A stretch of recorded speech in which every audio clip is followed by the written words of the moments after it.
السلام علیکم جی۔ آج مینٹل ہیلتھ اویئرنیس پروگرام میں ہم ڈسکس کریں گے کہ آمنہ کیسے اپنی ان گنت پریشانیوں سے نجات حاصل کر پائی۔ آمنہ اپنے بہن بھائیوں میں سب سے بڑی تھی۔ اپنے بچپن کے دوران اسے اکثر بتایا جاتا کہ سب سے بڑا بچہ ہونے کے طور پر اسے اپنے سے چھوٹے دونوں بہن بھائیوں کا خیال رکھنا چاہیے۔ جب آمنہ تیسری جماعت تک پہنچی تو اسے اپنے چھوٹے بہن بھائیوں کی فکر ہونے لگی۔ مثال کے طور پر اگر بارش ہو رہی ہوتی تو وہ اس بارے میں فکر مند ہو جاتی کہ آیا ان میں سے کسی کو سردی نہ لگ جائے، یا اگر وہ کھیل کھیلتے ہیں تو وہ فکر مند رہتی کہ ان میں سے کوئی خود کو زخمی نہ کر لے۔ یہ بڑی چھوٹی لیول کی پریشانیاں تھیں۔ رفتہ رفتہ آمنہ ہائی اسکول میں چلی گئی۔ آمنہ نے تعلیم اور کھیلوں میں اچھی کامیابی حاصل کی۔ اس کے بعد اچھے نمبر لیے اور ترقی اور ٹریک ٹیموں کی بھی رکن رہی۔ اپنے چھوٹے بہن بھائیوں کے بارے میں کم فکر کرنے کے باوجود اس نے دیکھا کہ وہ اپنے والدین خصوصاً اپنی ماں کے بارے میں زیادہ فکر کرنے لگی ہے۔ مثال کے طور پر اس نے اپنی ماں کو کام پر فون کرنا شروع کر دیا، کبھی کبھی دن میں کئی بار، یہ یقینی بنانے کے لیے کیا وہ ٹھیک ہے۔ اگرچہ آمنہ کو یہ محسوس نہیں ہوا کہ اس کی پریشانی ایک مسئلہ ہے، لیکن اس نے یقینی طور پر محسوس کیا تھا کہ فکر و اضطراب کی اعتدال پسند سطح سے وہ آگے جا رہی ہے اور اس سے نپٹنا اس کے لیے مشکل ہوتا جا رہا ہے۔ آمنہ جب کالج جانے لگی تو اس کی پریشانی واضح طور پر ہاتھ سے نکلنے لگی۔ گھر سے دور رہنا، اس نے خود کو اپنے خاندان کے بارے میں پہلے سے زیادہ فکر مند پایا۔ اس نے اپنے گریڈز، مالی حالات اور دوستی جیسی دوسری چیزوں کے بارے میں بھی فکر کرنا شروع کر دی۔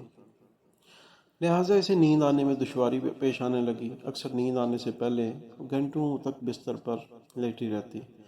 اپنے امتحانات کی تیاری کے لیے وہ سخت ذہنی دباؤ محسوس کرنے لگی اور اپنی تسلی کے لیے ہر وقت اپنے دوستوں اور اساتذہ سے سوالات پوچھتی رہتی کہ کیا وہ صحیح کام کر رہی ہے، لیکن پھر بھی اس کی تسلی نہ ہوتی۔ اسے لکھنے میں زیادہ وقت لگنے لگ گیا اور مسلسل سوچوں کی وجہ سے توجہ قائم رکھنے اور یاد کرنے میں بھی مشکلات پیش آنے لگی۔ جیسے تیسے اس نے اپنے کالج کی تعلیم مکمل کی۔ کالج کے بعد آمنہ نے مارکیٹنگ میں کامیاب کیریئر کا آغاز کیا اور آخرکار شادی کر لی اور 2 بچے ہوئے۔ اس کے دوسرے بچے کی پیدائش کے بعد اس کی پریشانی اور اضطراب مزید شدت اختیار کرتا چلا گیا۔ تب اس نے فیصلہ کیا کہ وہ اپنا مکمل چیک اپ کرائے گی۔ اپنے علاج کے سلسلے میں وہ ایک سائیکالوجسٹ سے ملی اور اسے بتایا کہ اسے مسلسل اضطراب کا سامنا ہے۔ بے چینی، تھکاوٹ، بے خوابی اور ان گنت سوچوں نے اس کی زندگی کو بہت مشکل بنا دی ہے۔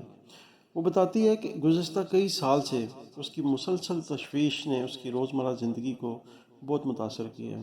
وہ اس بے چینی، اضطراب کو چاہتے ہوئے بھی کنٹرول کرنے سے قاصر ہے۔ اس نے بیان کیا کہ تقریباً مسلسل بے چینی سے بھرپور احساسات کا سامنا کرنا پڑتا ہے۔ مزید یہ کہ یہ احساسات اس کی فیملی کو بھی ڈسٹرب کر رہے ہیں۔ اگرچہ وہ اپنے بچوں سے بہت پیار کرتی ہے، ان کی صحت اور حفاظت کے بارے میں اتنی ہی فکر مند اسے مسلسل ایک تناؤ کا شکار کیے رکھتی ہے۔ وہ کسی بھی چیز پر دھیان مرکوز کرنے میں شدید دشواری کا سامنا کرتی ہے۔ اکثر وہ محسوس کرتی ہے کہ اس کا دماغ بالکل خالی ہو گیا ہے۔ وہ اب ہر وقت خود کو بہت زیادہ تھکا ہوا محسوس کرتی ہے۔ سائیکالوجسٹ نے اپنے انٹرویو، اسکریننگ ٹیسٹ اور مکمل تشخیص کے بعد جنرل انزائٹی ڈس آرڈر ڈائگنوز کیا اور مختلف تھراپی کے ساتھ اس کا ٹریٹمنٹ پلان مرتب کیا۔ آمنہ نے ہر ہدایت اور تھراپی کے مطابق عمل کا آغاز کیا اور پہلے ہی ہفتے میں وہ بہتر محسوس کرنے لگ گئی۔ اس کی نیند بہتر ہو گئی اور کافی حد تک اپنی سوچوں پر کنٹرول حاصل کرنے میں کامیاب ہونے لگی۔ کچھ عرصہ مکمل سیشن لینے اور تھراپیز پر عمل پیرا ہونے کے بعد آمنہ مکمل طور پر ٹھیک ہو گئے۔ وہ اب اپنی فیملی کے ساتھ ایک بہترین اور خوش و خرم زندگی گزار رہی ہے۔ وہ اپنے بچوں کی بہتر تربیت کرنے کے قابل ہو گئی ہیں۔ اگر آپ کے ارد گرد بھی کوئی اس طرح کی علامات کی وجہ سے مشکلات کا شکار ہے تو برائے مہربانی اسے کسی پروفیشنل کے پاس ریفر کریں تاکہ وہ بھی ایک پرسکون زندگی جی سکے۔ آپ کا بہت شکریہ۔